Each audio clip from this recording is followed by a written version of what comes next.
So we're going to start with that Arkansas State game. And this is a game that really was a lot closer than people anticipated, myself included. We knew that Brian Hodgson is a good coach, right? He coached with Nate Oates for 8 years at Buffalo and at Alabama. He was a part of some championship teams, and he definitely knows what he's doing.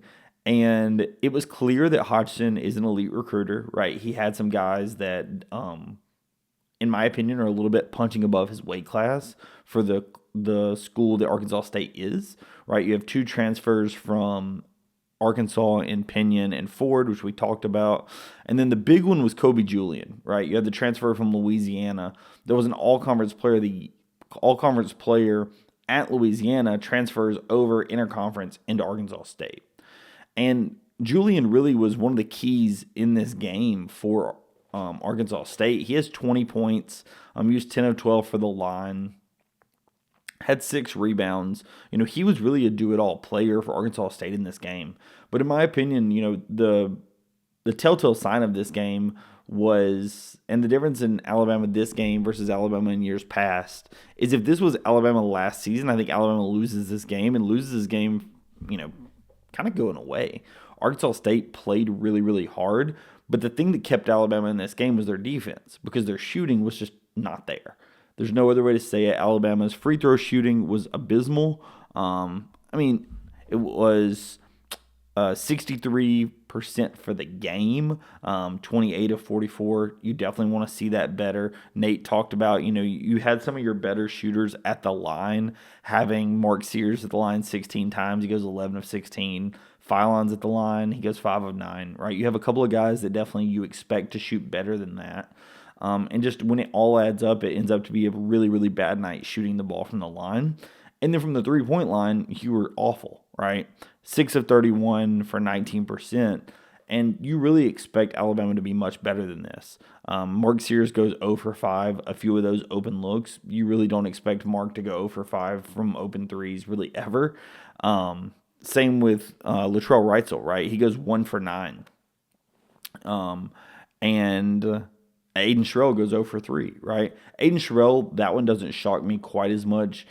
He's coming back from injury. He is, getting his rhythm in the new system. That one doesn't quite as shock me. But 1 for 9 from Latrell Wrightsell. I know he's coming back from injury.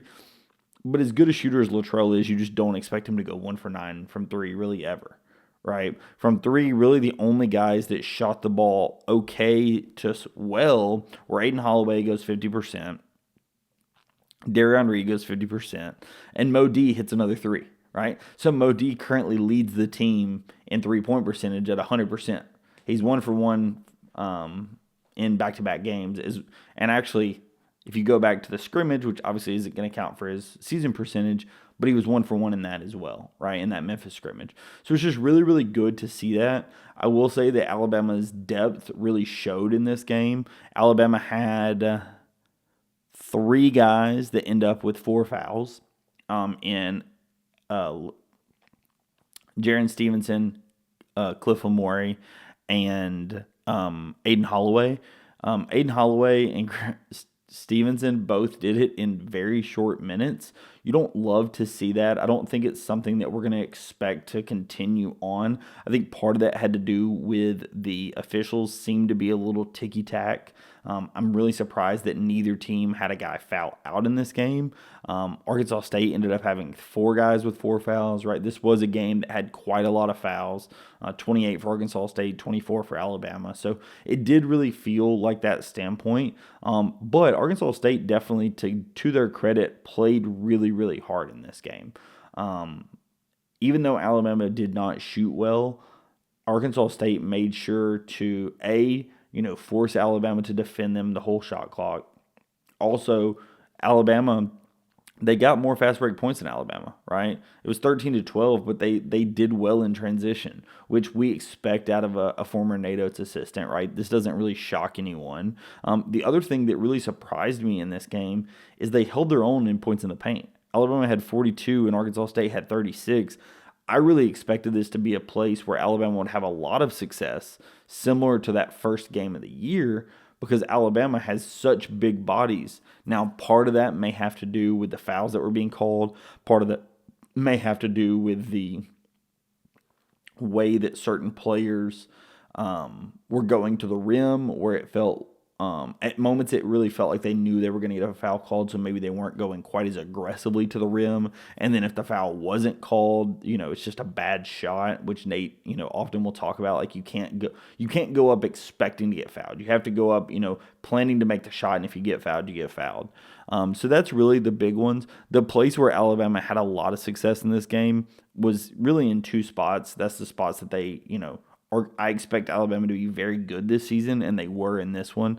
And it was second chance points, and that was Alabama wins the offensive rebounding battle 14-8, and they win the second chance points battle 21-7. Right? I expect Alabama to do that quite a lot this season, especially with the size lineups they have and the rebounders which they have on the team. And then bench points. They win that 33-17. I think the bench points number is even going to go up when you get a guy like Chris Youngblood back. Just the talent on this team is incredible. And so the guys you're bringing off the bench, by and large, are going to be able to score, right? Like an Aiden Holloway is going to be able to score. Darion Reed is going to be able to score. It wouldn't shock me if, Grant Nelson at this point is currently coming off the bench, right? I don't expect him to come off the bench for the majority of the season, but at the end of the day, the rotations which Alabama has is going to have a lot of guys coming off the bench, which are very elite players and could play at many other places. But the depth is really something that Alabama has and has in spades. We talked about Mark Sears going 0 for 5 from 3. He still finishes in 19 points. A lot of that has to do with the amount of times he gets to the line. But Alabama has got 5 guys in in double figures. Mark with 19, then LeBaron and Cliff both with, and Grant all with 12, and then Darion gets 10, right? So Alabama gets 5 guys in double figures, and I think that's going to be a theme of this season. I would expect most games you're going to see somewhere between 4 and 6 guys in double figures, right? I think that the scoring will be spread out for the majority of the season on this team. I think that you will see a lot of times where everyone that plays on the court gets a basket. The only person that didn't score in this game is actually Aiden Sherrill. He does end up with 5 rebounds, 3 offensive in his time on the floor, as well as a block, right? So he was very productive in his time on the floor. But he obviously didn't score. So that's the thing that I really expect out of this Alabama team. I do expect that Alabama, this type of game is going to prepare them for the future, right? Because I think that Arkansas State shows Alabama that you're not just going to waltz into every game and win every game by 40, right? Alabama needed to learn that lesson, right? Alabama needed to learn the lesson that you have to actually execute. Nate talked about in the post game that they were missing passes where, if it would have been a 1 extra pass, you would have the open 3. Or if it would have been, people were trying to do a sidestep 3 or this or that, right? Just where he just did not feel like the ball moved quite as much as it needed to. Alabama finishes with just 13 assists on 27 made baskets, which isn't terrible, but isn't up to the standard in which Alabama expects to be, because a lot of those threes potentially that they missed, if they were in transition or if they were off the catch and it was a good pass, you have a lot better chance of making it off of that, right? So I think that's what Nate's going to want to clean up. Arkansas State, to their credit, they tied this game with about 7 minutes to go. So really, really credit to Brian Hodgson and what he was able to do with Arkansas State. I think part of this had to do with what Alabama missed. They missed a lot of free throws. They missed a lot of three-point shots. But their defense and their intensity was able to, come out with the win in this game. But all credit to Arkansas State. That's a really, really good team. I fully expect them to be competing for their league. I think that team's going to beat some teams that they potentially would not have. And I think that Hodgson has a really, really good group of guys, especially with the transfers he has brought in, where I think that they have a real ability to compete at the top of that league.